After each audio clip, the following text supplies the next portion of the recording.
Good afternoon, and welcome to the SEC's 41st Annual Small Business Forum. This is one of my favorite events of the year, and not just because it brings together hundreds of people who are passionate about capital raising, all of our commissioners, as well as other government leaders. This annual event signals that no matter the good work we have done, we will always need advocates pushing us to rethink and retool our policies in response to a constantly changing environment. If the world were static, like an unchanging fish tank, we could have crafted perfect rules that could be etched in stone forever. With the right people in the room in 1982 at the first forum, we conceivably could have solved all of the capital raising challenges, patted each other on the back, and moved on. Yet we live in a dynamic world, less a fish tank than a vast blue ocean. It is a world defined by continuous change, not homeostasis. Entrepreneurship and investing have dramatically changed over the past 41 years of the forum, not to mention the 9 decades of the SEC's existence, and they will continue to change. Even the best, most thoughtful policies will become outdated with time, requiring revisiting and refining to meet the needs of a changing world. Let's take the last 3 years as an example, which coincidentally line up with the 3 years the forum has taken place since our office's conception. In 2019, we met in the middle of the country in Omaha, Nebraska, where the staple tends to land in the middle of a map of the United States. One of the key themes of that forum was highlighting that entrepreneurship exists everywhere. We did what many entrepreneurs were then doing to raise capital: hop on an airplane and travel across the country. The 2019 forum occurred in the world of handshakes, name tags, and crowded auditoriums. 1 year later, as we were finalizing plans to take the 2020 forum to another state, we were forced to flip our plans upside down in response to COVID-19. It was our first foray into hosting the forum on sofas and in home offices across the country. Just a few months into the pandemic, the forum conversation shifted to the issues of the day: how the world would adapt to working remotely, and even more critical, how the racial justice reckoning of Black Lives Matter would impact capital raising policy. Last year, as we celebrated the 40th Small Business Forum, we were all well versed with virtual meetings, albeit with a heavy dose of Zoom fatigue. Instead of talking about when we would get back to normal, the way things had been pre-pandemic, we were talking about how we would evolve going forward, blending the best of both worlds. The 2021 forum was less about how to use tools for remote collaboration and more about how those tools could unlock trapped potential among entrepreneurs and investors alike. As we look ahead to this year's forum and future gatherings, we know this vast ocean will continue to change. Your advocacy efforts are essential to refining policy to build the companies of tomorrow. Whether it be the rise of Web3, new forms of financing, changing investor expectations, or illumination of social inequities, I have no doubt that the forum will continue to be a critical venue to explore the changing tides and how we, as policymakers, should correspondingly evolve in our thinking.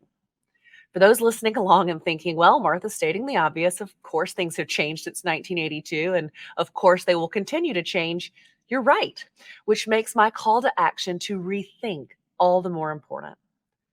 The purpose of the forum is not to convene a group of people who all think alike and have the same ideas about how to fix capital raising policy. Instead, the purpose is to convene a group of people who can share stories, perspectives, and suggestions that will intrigue, spark ideas, and make you question what you know about capital raising so that you may do rethinking of your own.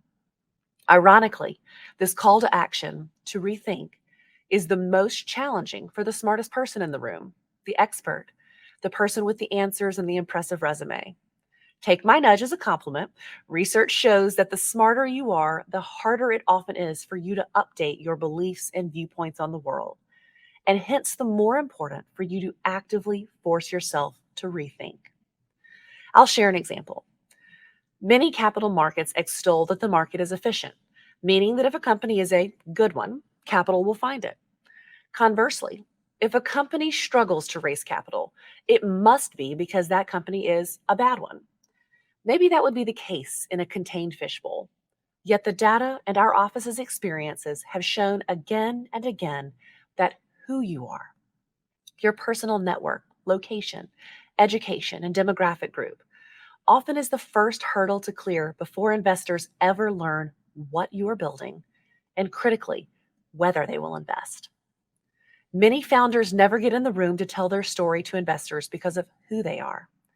I would use the phrase, the door is slammed in their face, but for most of those founders, they never get near the doorway at all. If you haven't witnessed the exclusivity of capital raising, it's easy to buy into the meritocracy narrative that good money will find good companies if you don't pause to rethink. The meritocracy narrative is just not true, at least not for those who don't look the part. As we embark upon the next 4 days of the forum with insightful remarks from each of our commissioners and each of our speakers, listen closely when you hear something new, something that conflicts with your worldview. If you find a puzzle piece that looks out of place, rather than casting it aside, ponder whether there are others like it, whether the complete puzzle may be bigger than the picture you've had to date. That is the beauty of the forum. You will stretch, learn, and grow at the same time you are actively influencing policy. Thank you for joining us today and across each day of the 41st Small Business Forum. I am grateful that you care deeply about capital raising and are spending your most valuable resource, your time, with us. It takes a talented team to bring this event together, and while biased, I think ours is the best. Thank you to Jenny Choi, Julie Zellman-Davis, Sebastian Gomez-Ibero, Sarah Kenyon, Jeff DeLanthea, Jenny Riegel, Malika Sullivan, Todd Van Laer, with extra thanks to Amy Reichauer and Kim Dinwoody for leading this event.